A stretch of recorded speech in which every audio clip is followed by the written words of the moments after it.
नमस्कार, तुमचं authentic homemade रेसिपीजमध्ये स्वागत आहे। तर आजची माझी रेसिपी आहे शिमला मिरचीची भाजी। चला तर मग वेळ न घालवता रेसिपीला सुरुवात करूया। इथे मी कढई गरम करून घेतलेली आहे।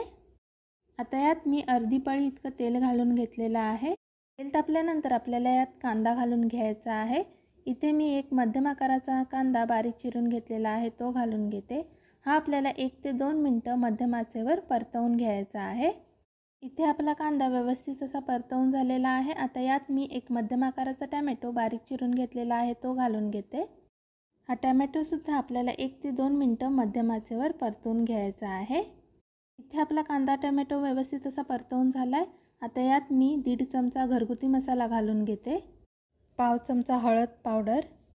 हे आपल्याला व्यवस्थित असं मिक्स करून घ्यायचं आहे। इथे आपला कांदा टोमॅटो व्यवस्थित असा मिक्स झालेला आहे। आता यात मी एक मध्यम आकाराचा बटाटा त्याची साल काढून घेतलेली आहे आणि मध्यम फोडी करून घेतलेल्या आहेत, हे यात घालून घेते। हे घालून आपल्याला व्यवस्थित असं मिक्स करून घ्यायचं आहे। चवीनुसार मीठ घालून घ्यायचं आहे। मीठ आपल्याला व्यवस्थित मिक्स करून घ्यायचं आहे। आता यात मी पाव किलो शिमला मिरची घेतलेली आहे, ही मी बारीक चिरून घेतलेली आहे, ती घालून घेते।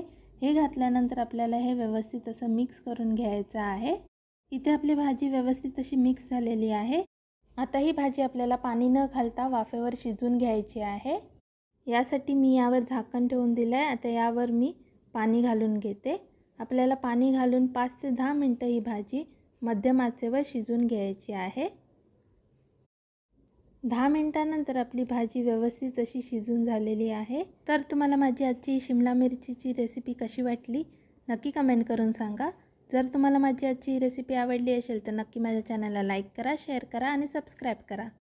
पुन्हा भेटूया एका नवीन रेसिपीसोबत। माझा आजचा व्हिडिओ पाहिल्याबद्दल धन्यवाद।